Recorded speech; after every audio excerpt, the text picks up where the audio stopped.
दोस्तों, जीवन में दुख एक ऐसा अपरिहार्य हिस्सा है जिसे कोई भी इंसान पूरी तरह अनदेखा नहीं कर सकता। यह सत्य है कि हर व्यक्ति के जीवन में दुख के क्षण आते हैं, चाहे वह धनी हो या निर्धन, शिक्षित हो या अशिक्षित, बालक हो या वृद्ध। दुख का आगमन हमारे नियंत्रण में नहीं है, परंतु उसका सामना करने का साहस और तरीका हमारे हाथ में होता है। कई बार लोग सोचते हैं कि आखिर दुख क्यों आता है और इसका सामना कैसे किया जाए। इस प्रश्न का उत्तर सरल है, किंतु इसे समझना और जीवन में अपनाना एक चुनौतीपूर्ण कार्य हो सकता है। दुख का कारण हमेशा एक सा नहीं होता। कभी यह हमारे कर्मों का परिणाम होता है, तो कभी परिस्थितियों की विवशता का नतीजा। किंतु हर दुख अपने साथ एक सीख, एक अनुभव और एक नई दिशा लेकर आता है। इस सत्य को समझने के लिए आइए एक कहानी के माध्यम से जानते हैं, जिसमें एक साधारण व्यक्ति के जीवन में दुख, उसके संघर्ष और फिर उससे बाहर निकलने की यात्रा का वर्णन है। बहुत समय पहले की बात है। चांदपुर नामक राज्य में एक सेठ पुरुषोत्तम नामक धनी व्यक्ति निवास करता था। नगर में उसकी बहुत प्रसिद्धि थी और उसके पास अपार संपत्ति थी। सेठ पुरुषोत्तम की एकमात्र संतान उसकी बेटी रूपाली थी, जो अब युवा हो चुकी थी। सेठ पुरुषोत्तम का मन था कि वह अपनी बेटी की शादी शीघ्रता से संपन्न कर दे, क्योंकि उसे यह अनुभूति हो रही थी कि वह वृद्धावस्था की ओर बढ़ रहा है। हालांकि जब भी वह अपनी बेटी से विवाह की बात करता, रूपाली यह कहकर टाल देती कि वह अपने पिता की सेवा करना चाहती है। पर एक दिन सेठ ने उसे समझा बुझाकर उसका विवाह एक अन्य नगर के बड़े व्यापारी कैलाश कुमार के साथ कर दिया। बेटी की विदाई के बाद सेठ ने राहत की सांस ली, किंतु कुछ समय बाद वृद्धावस्था के कारण उनकी मृत्यु हो गई। इस घटना से रूपाली अत्यंत दुखी हुई। कुछ समय पश्चात रूपाली के पति कैलाश ने उससे कहा, प्रिय, मैं अपने व्यापार को अन्य देशों तक विस्तृत करना चाहता हूं, जिसके लिए मुझे एक लंबी यात्रा पर निकलना होगा। तुम निश्चिंत रहना, मेरे पीछे मेरा छोटा भाई सज्जन कुमार तुम्हारी देखभाल करेगा। इसके बाद कैलाश कुमार व्यापार विस्तार के उद्देश्य से यात्रा पर निकल पड़ा। सज्जन कुमार, जो केवल नाम का सज्जन था, अपनी भाभी रूपाली के प्रति गलत इरादे रखता था। भाई के जाने के कुछ दिनों बाद तक सज्जन कुमार ने अपनी भाभी का अच्छा ध्यान रखा, परंतु धीरे धीरे उसका रवैया बदलने लगा। जब भी वह रूपाली को अकेले पाता तो उससे कहने लगता, अब बड़े भाई को भुला दो और मेरी हो जाओ। लेकिन रूपाली एक गरिमामय स्त्री थी। उसने नौकरों को आदेश दिया कि वे सज्जन कुमार का हवेली में आना बंद कर दें। इस अपमान से क्रोधित होकर सज्जन कुमार ने प्रतिशोध की एक चाल चली। उसने रूपाली के घर में काम करने वाली एक नौकरानी की मदद से वह अंगूठी चुरवा ली, जो रूपाली को उसके पति कैलाश कुमार ने विवाह के दिन पहनाई थी। सज्जन कुमार ने वह अंगूठी एक नौकर के हवाले की और उसे आदेश दिया कि वह राज दरबार में जाकर कहे कि यह अंगूठी उसे रूपाली ने भेंट की है और वह उससे प्रेम करती है। उस समय किसी भी महिला का अपनी विवाह की अंगूठी किसी अन्य पुरुष को देना अत्यंत अशोभनीय माना जाता था। यह प्रतीक था कि वह महिला अपने पति के प्रति वफादार नहीं है। सज्जन कुमार के आदेशानुसार नौकर ने राजा के दरबार में वह अंगूठी प्रस्तुत की, जिससे यह झूठ प्रमाणित हो गया कि रूपाली ने अपने पति के साथ धोखा किया है। राज्य के नियम अत्यंत कठोर थे और राजा ने तुरंत रूपाली की गिरफ्तारी का आदेश दिया। रूपाली ने अपनी निर्दोषता की प्रार्थना की, परंतु किसी ने उसकी बात पर विश्वास नहीं किया और उसे उसी समय देश निकाला की सजा दे दी गई। राजा के सिपाही उसे एक घने जंगल में छोड़कर चले गए। अंधेरा हो चुका था और भूख प्यास से व्याकुल रूपाली एक वृक्ष के नीचे बैठ गई और बेहोश हो गई। तभी एक डाकू, जो घोड़े पर सवार होकर वहां से गुजर रहा था, उसकी नजर रूपाली पर पड़ी। उसने उसे अपने घोड़े पर बिठा लिया और अपने ठिकाने पर ले आया। जब रूपाली को होश आया तो उसने पूछा, मैं कहां हूं और आप कौन हैं? डाकू ने कहा, डरो मत लड़की, तुम यहां सुरक्षित हो। उस घर में डाकू के अलावा उसकी पत्नी और एक छोटा बेटा था और एक गुलाम भी था, जो घर के सारे कार्य संभालता था। डाकू की पत्नी ने जब रूपाली के बारे में पूछा तो डाकू ने कहा, यह बेचारी किस्मत की मारी है, बेसहारा है, इसलिए इसे मैं यहां ले आया हूं। धीरे धीरे रूपाली डाकू के परिवार से घुल मिल गई और वहीं रहने लगी। एक दिन जब डाकू घर पर नहीं था तो उसका गुलाम रूपाली को अकेला पाकर उससे कहने लगा, तुम डाकू के खजाने से कुछ हीरे चुराकर मुझे दे दो, इसमें हम दोनों का ही लाभ है। परंतु रूपाली ने दृढ़ता से इनकार कर दिया। यह सुनकर गुलाम क्रोधित हो गया और बोला, मेरा कहा न मानने की सजा तुम्हें जरूर मिलेगी। ये डाकू जो आज तुम्हें बहन मानता है, देखना एक दिन तुम्हारे प्राण का शत्रु बन जाएगा। अपनी क्रोधपूर्ण योजना में उलझा गुलाम रूपाली से बदला लेने की चाल चलने लगा। एक रात जब डाकू घर पर नहीं था, उसने उस मासूम बच्चे की हत्या कर दी और चुपचाप खून से सना चाकू रूपाली के तकिए के नीचे रख दिया।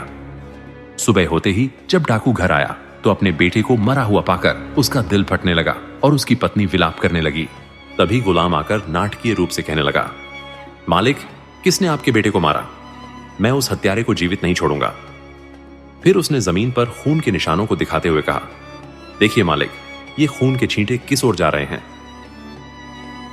खून के निशानों का पीछा करते हुए वह डाकू को रूपाली के कमरे तक ले आया और चिल्लाकर कहने लगा, मालिक, इस निर्दयी लड़की ने आपके बेटे की हत्या की है।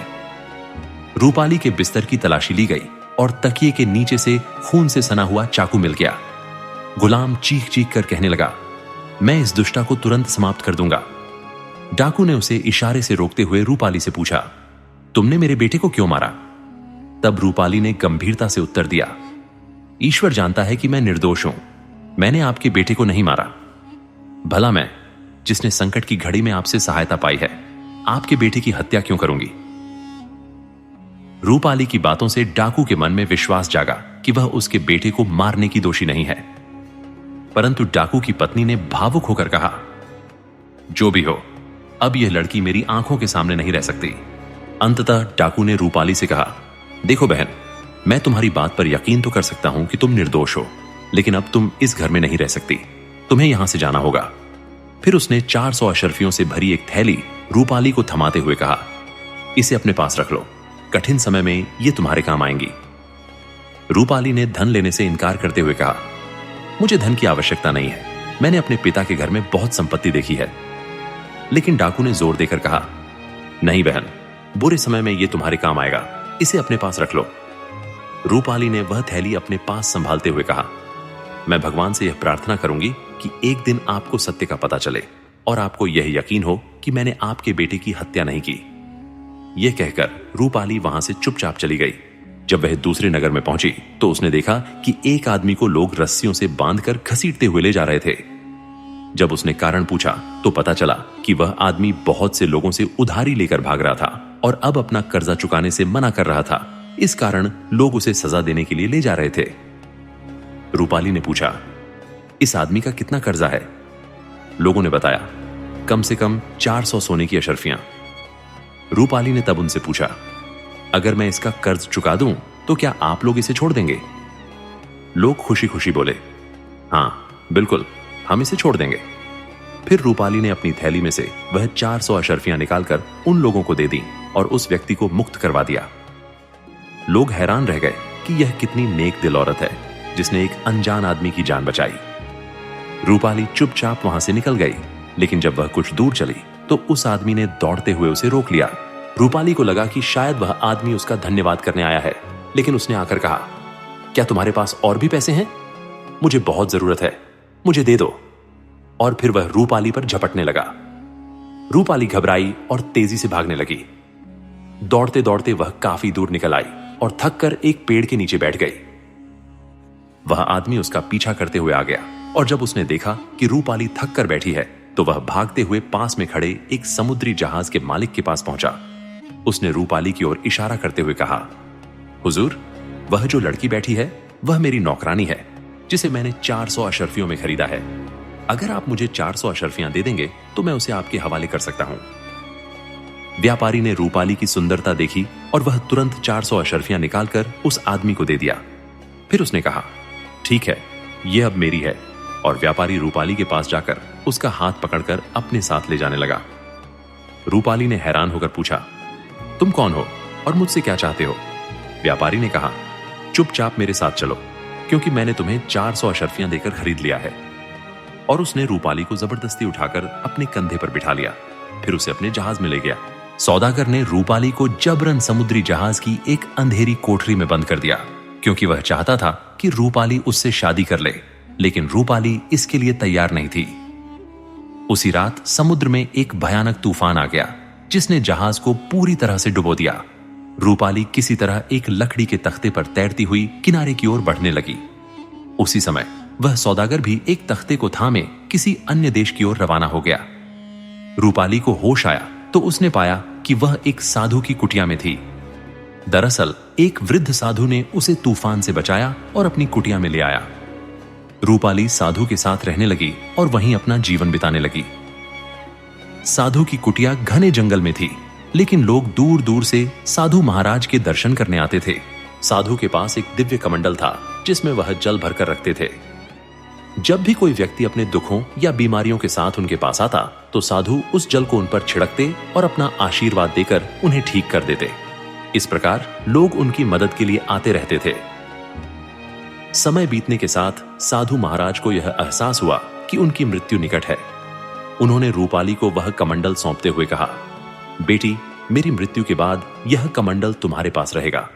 मैंने इसे अपनी तपस्या से प्राप्त किया है। इसके द्वारा तुम लोगों के दुखों और बीमारियों को ठीक कर सकोगी, परंतु इसका उपयोग तुम केवल दूसरों की भलाई के लिए करना, स्वार्थ के लिए नहीं। रूपाली ने यह वचन लिया कि वह इस कमंडल का सही उपयोग करेगी। कुछ दिनों बाद साधु महाराज का निधन हो गया और रूपाली ने कमंडल को अपने पास रखा। अब उसने उस जंगल को छोड़ दिया और यात्रा पर निकल पड़ी। रास्ते में वह एक ऐसे देश में पहुंची जहां केवल महिलाएं रहती थीं। इस देश की रानी के नेतृत्व में वहां केवल महिलाएं ही शासन करती थीं और पुरुषों का वहां प्रवेश प्रतिबंधित था। रूपाली के बारे में सुनकर वहां की महिलाओं ने उसे अपने घर में रहने की अनुमति दी। उसने साधु बाबा के द्वारा दिए गए कमंडल से वहां की जनता की मदद करना शुरू किया, उनकी बीमारियों को ठीक करने और दुखों को दूर करने लगी। जब रानी को इस बात का पता चला तो उसने रूपाली को अपने महल में बुलाया और कहा, बेटी, तुम जैसी नेक दिल औरत की जगह इस महल में है। तुम यहां रहकर लोगों के दुखों को दूर करो। रूपाली महल में रहने लगी और रानी के साथ समय बिताने लगी। कुछ समय बाद रानी ने अपनी वृद्धावस्था के कारण रूपाली को अपना उत्तराधिकारी घोषित कर दिया। रानी ने यह ऐलान कर दिया कि उसकी मृत्यु के बाद रूपाली ही इस देश की नई रानी बनेगी।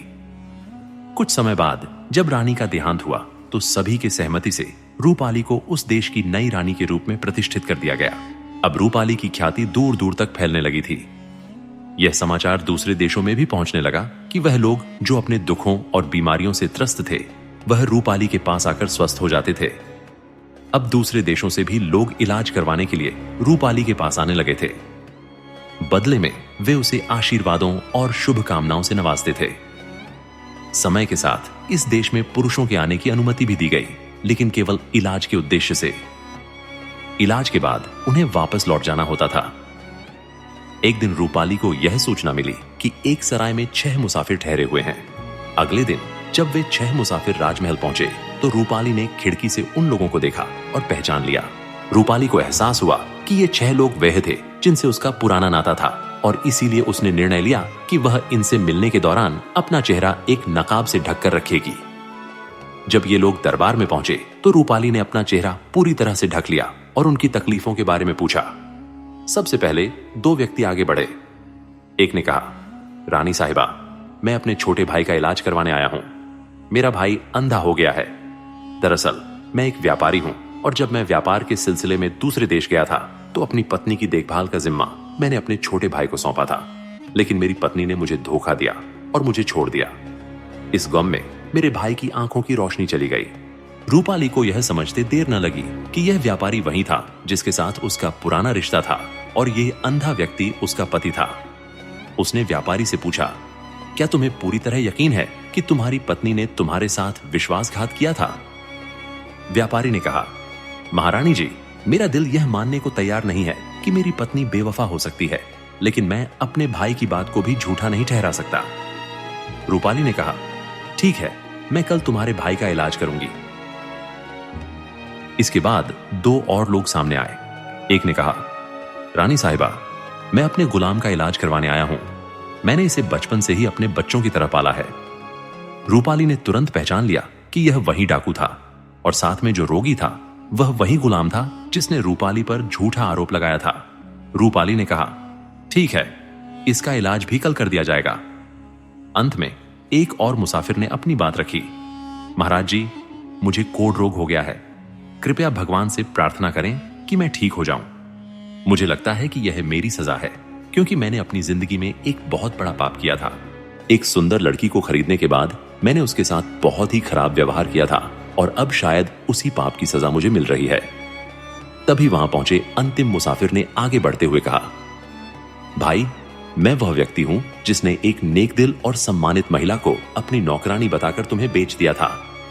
मेरा अपराध तुम्हारे मुकाबले कहीं ज्यादा गंभीर है, क्योंकि वही महिला जिसने मुझे बचाया, शायद उसी कारण मुझे यह सजा मिल रही है। देखो, मेरे दोनों हाथ अब अपाहिज हो चुके हैं। रानी ने तुरंत पहचान लिया कि यह वही बदमाश है जिसकी जान उसने बचाई थी, और वह आदमी जो उसके साथ खड़ा था वही व्यापारी था जिसके जहाज पर वह बंदी बनकर रही थी। इन सब बातें सुनने के बाद रूपाली ने कहा, आज तुम सभी आराम करो, लेकिन कल इसी समय महल में आना। अगर यह अंधा और कोढ़ी अपनी गलतियों का खुलासा करते हैं तो मैं इन्हें रोग मुक्त कर दूंगी, लेकिन अगर इन्होंने झूठ बोला तो उन्हें सजा दी जाएगी। दरअसल रानी ने यह कहा क्योंकि वह इन सभी को पहचान चुकी थी। जिन्होंने सत्य बताया था उन सभी के लिए रूपाली ईश्वर से प्रार्थना करेगी। इसके बाद सभी मुसाफिर वापस सराय में लौट गए। जिन्होंने सच बोला था वे खुश थे और उन्हें विश्वास था कि अब वे जल्द ही स्वस्थ हो जाएंगे, मगर अंधा और कोढ़ी दोनों ही असमंजस में थे। उन्हें लग रहा था कि वे अंगारों पर लौट रहे हैं। अगर उन्होंने सच बोल दिया तो उनका झूठ सामने आ जाएगा, और यदि वे झूठ बोलते हैं तो रानी उन्हें सजा देगी। अगले दिन जब वे दरबार में पहुंचे, सबसे पहले अंधा मुसाफिर आगे बढ़ा और उसने अपना अपराध स्वीकार करते हुए कहा, रानी साहिबा, मेरी भाभी निर्दोष थी। मैंने ही उसे झूठे आरोपों में फंसाया था और अब मुझे अपनी गलती का एहसास हुआ है। उसकी बात खत्म होते ही उसका भाई झपटकर उसके ऊपर हमला करने के लिए दौड़ा और बोला, रानी साहिबा, इस अंधे को ठीक करने से पहले इसके हाथ पैर काट दिए जाएं। इसने मुझे और मेरी निर्दोष पत्नी को जो यातनाएं दी हैं, वह इसकी सजा होनी चाहिए।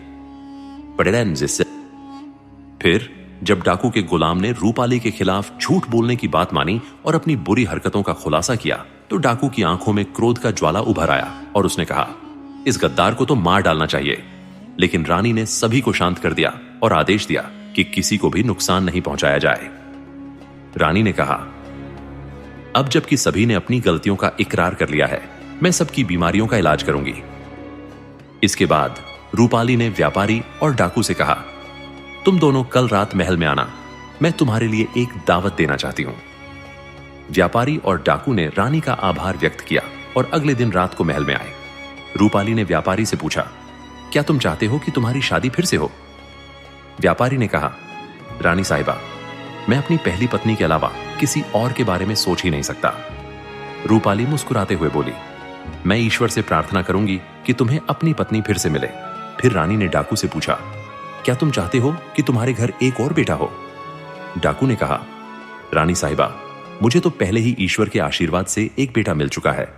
अब मैं बस इतना चाहता हूं कि उस लड़की से मिल सकूं और अपनी गलतियों के लिए माफी मांग सकूं। रूपाली ने कहा, ठीक है, मैं तुम्हारी इच्छा पूरी करूंगी। फिर रानी ने अपना नकाब हटा दिया और व्यापारी तथा डाकू दोनों हैरान रह गए। व्यापारी ने अपनी पत्नी को फिर से पाया और डाकू ने अपनी मुंह बोली बहन को देखा। इसके बाद रानी ने उन सभी मुसाफिरों की बीमारियों का इलाज किया।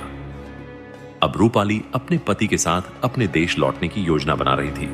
उसने उस देश की शासन की बागडोर वहां की महिलाओं को सौंप दी और खुद अपने पति के साथ घर वापस लौट गई। तो मित्रों, आपको यह कहानी कैसी लगी? कृपया कमेंट करके बताएं, और यदि आपको अच्छी लगी हो तो हमारे चैनल को सब्सक्राइब करके हमें सपोर्ट करना ना भूलें। हमें उम्मीद है कि आपका दिन मंगलमय हो।